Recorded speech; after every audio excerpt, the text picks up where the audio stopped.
for standing by. My name is Tina, and I will be your conference operator today. At this time, I would like to welcome everyone to the Golub Capital BDC earnings call. All lines. Tina, it's the Suburban. I apologize. Suburban Propane LP's Partners Financial Call. All lines have been placed on mute to prevent any background noise. After the speaker's remarks, there will be a question and answer session. To ask a question, simply press star 1 on your telephone keypad. To withdraw your question, press star 1. It is now my pleasure to turn the call over to David Demarioso, Vice President and Treasurer. You may begin. Great. Thank you, Tina. This is Davin D'Ambrosio, Vice President and Treasurer, and good morning, everyone. And thank you for joining us this morning for our fiscal 2026 first quarter earnings conference call. I'm here with Mike Stivala, our President and Chief Executive Officer, Mike Kuglin, Chief Financial Officer, and Alex Centeno, Senior Vice President of Operations. This morning, we will review our first quarter financial results along with our current outlook for the business. Once we've concluded our prepared remarks, we will open the session to questions. Our conference call contains forward-looking statements within the meaning of Section 21E of the Securities Exchange Act of 1934, as amended, relating to the partnership's future business expectations and predictions and financial condition and results of operations. These forward-looking statements involve certain risks and uncertainties. We have listed some of the important factors that could cause actual results to differ materially from those discussed in such forward-looking statements, which are referred to as cautionary statements in our earnings press release, which can be viewed on our website at suburbanpropane.com. All subsequent written or forward-looking statements attributable to the partnership or persons acting on behalf of the partnership are expressly qualified in their entirety by such cautionary statements. Our annual report on Form 10-K for the fiscal year ended September 27, 2025, and Form 10-Q for the period ended December 27, 2025, which will be filed by the end of business today, contain additional disclosures regarding forward-looking statements and risk factors. Copies may be obtained by contacting the partnership or SEC. Certain non-GAAP measures will be discussed on this call. We have provided a description of those measures, as well as a discussion of why we believe this information to be useful in our Form 8-K, which was furnished to the SEC this morning. The Form 8-K will be available through a link in the Investor Relations section of our website. At this point, I will turn the call over to Mike Stivala for some opening remarks. Mike? Thanks, Davin, and good morning. Apologize for the confusion from the operator. You are listening to the Suburban Propane first quarter earnings conference call, so thanks for joining us today. The fiscal 2026 heating season is off to a great start.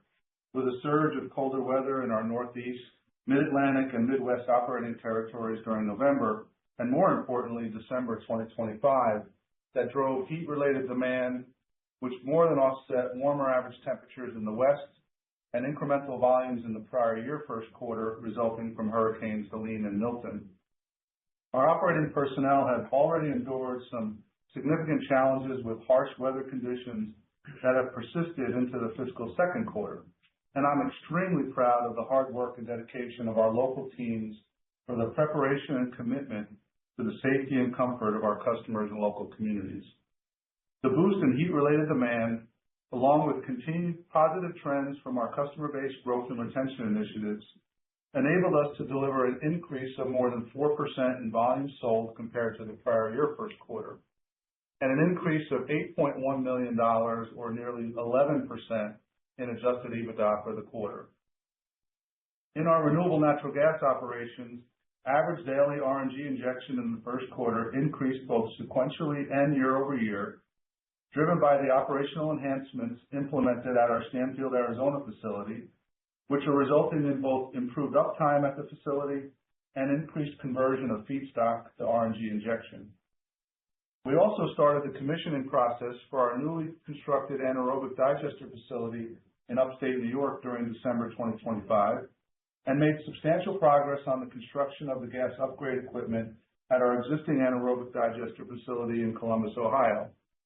The RNG capital projects are on track for completion toward the end of the second fiscal quarter, with RNG injection scheduled to begin in the second half of the fiscal year. With the great start to the fiscal year, we remain focused on delivering outstanding performance while also advancing our long-term strategic growth plans, with the previously announced acquisition of 2 well-run propane businesses in California, investing $24 million, progressing our capital projects to grow RNG production, investing nearly $7 million in growth CapEx in the quarter, and strategically refinancing our 2027 senior notes at an attractive rate and a 10-year maturity. Therefore, we continue to focus on disciplined investment in growth while maintaining balance sheet strength and flexibility. In a moment, I'll come back for some closing remarks. However, at this point, I'll turn the call over to Mike Kuglin to discuss the first quarter results in more detail. Mike? Thank you, Mike, and good morning, everyone.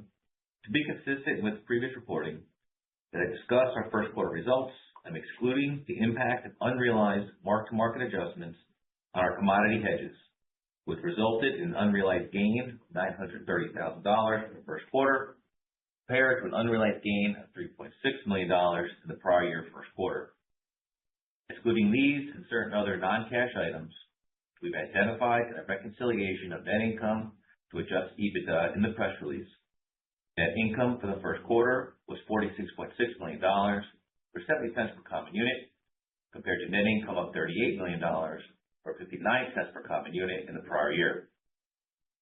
Adjusted EBITDA for the first quarter was $83.4 million, an increase of $8.1 million, or 10.8% compared to the prior year. Retail propane gallons sold totaled 110.2 million gallons for the first quarter, an increase of 4.2% compared to the prior year. The increase was driven by colder temperatures across much of the eastern half of the U.S., which boosted heat-related demand, as well as positive contributions from organic customer base growth and our recent propane acquisitions. These factors more than offset the impact of considerably warmer temperatures in the western half of the country and incremental volumes in the prior year first quarter in the aftermath of Hurricane Helene and Milton in the southeast. With respect to the weather, average temperatures during the first quarter were 6% warmer than normal and 6% colder than the prior year first quarter.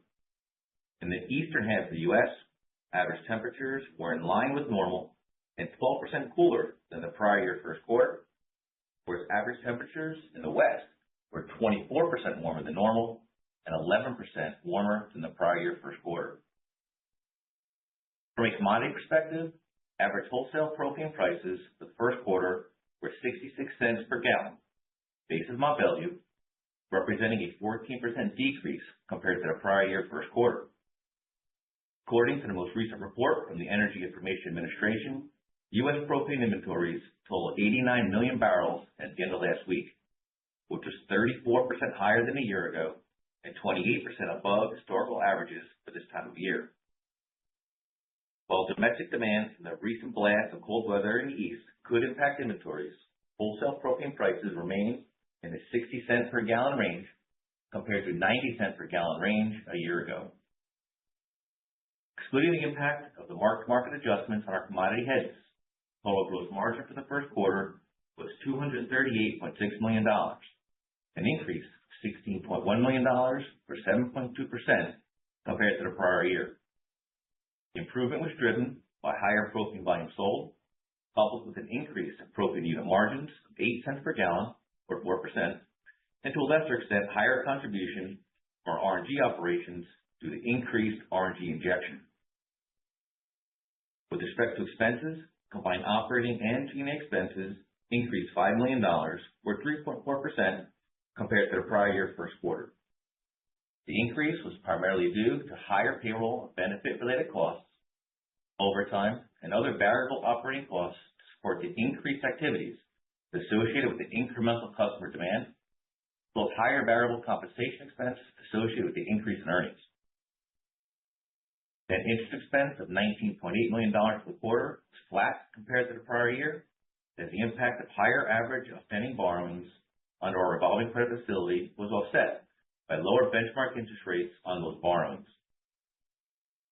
Total capital spending for the quarter was $19.8 million, of which $13 million was in support of our propane operations and $6.8 million for our RNG growth projects. Our full-year capital spending estimate for the RNG project remains unchanged at $30 to $35 million, with spending concentrated in the first and second quarters. And turning to our balance sheet, given the seasonal nature of our business, we typically borrow under our revolving credit facility during the first quarter to fund a portion of our seasonal working capital needs.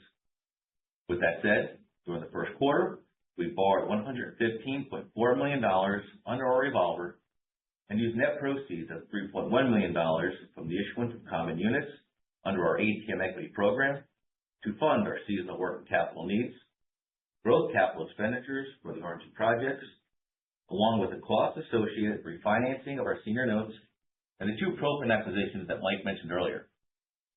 Our consolidated leverage ratio for the trailing 12-month period ended December 2025 improved to 4.57 times compared to 4.99 times for the trailing 12-month period ended December 2024.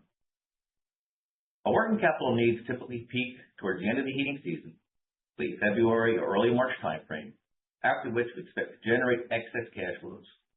We will continue to remain focused on utilizing excess cash flows to strengthen the balance sheet as opportunities arise to fund strategic growth. We have more than ample borrowing capacity under our revolver to fund our remaining working capital needs for the heating season, as well as to support our growth capital and ongoing strategic growth initiatives. With that, I'll turn it back to Mike. Thanks, Mike. As announced on January 22nd, our Board of Supervisors declared our quarterly distribution of 32.5 cents per common unit in respect of our first quarter of fiscal 2026. That equates to an annualized rate of $1.30 per common unit. Our quarterly distribution will be paid on February 10th to our unit holders of record as of February the 3rd. Our distribution coverage continues to remain strong at 2.19 times for the trailing 12-month period ended December 2025. So just a few final thoughts. As colder weather and extreme storms have swept across much of the eastern half of the country in recent weeks, our operations personnel are well prepared and working tirelessly to safely meet customer demand. The foundation of our ongoing success continues to be rooted in our more than 3,200 dedicated employees at Suburban Propane. Their unwavering focus on the safety and comfort of our customers and the communities we serve, and the commitment to delivering outstanding customer service truly sets us apart.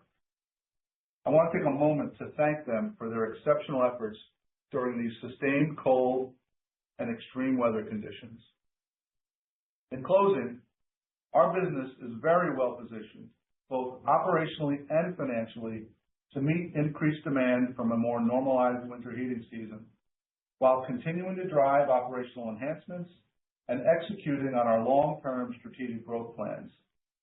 We remain committed to growing our core propane business while leveraging our core competencies as trusted local distributors of energy to grow the markets for alternative, lower carbon, renewable fuels well into the future. And we continue to be patient and disciplined in executing our growth plans to ensure we maintain a strong balance sheet to support both sustainability and provide flexibility to be opportunistic. As always, we appreciate your support and attention this morning, and now we'll open it up for questions. And Tina, would you mind helping us with that? At this time, I would like to remind everyone to ask a question. Simply press star 1 on your telephone keypad. Again, that is star 1 to ask a question. And we'll pause for just a moment to compile the Q&A roster.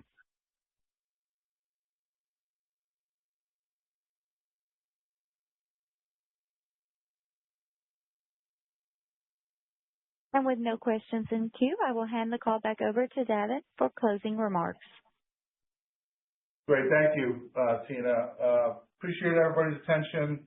We look forward to talking to you again in May, following the end of our second quarter. And as I always say to our employees here, please be safe out there. Thank you again for joining us today. This does conclude today's conference call. You may now disconnect.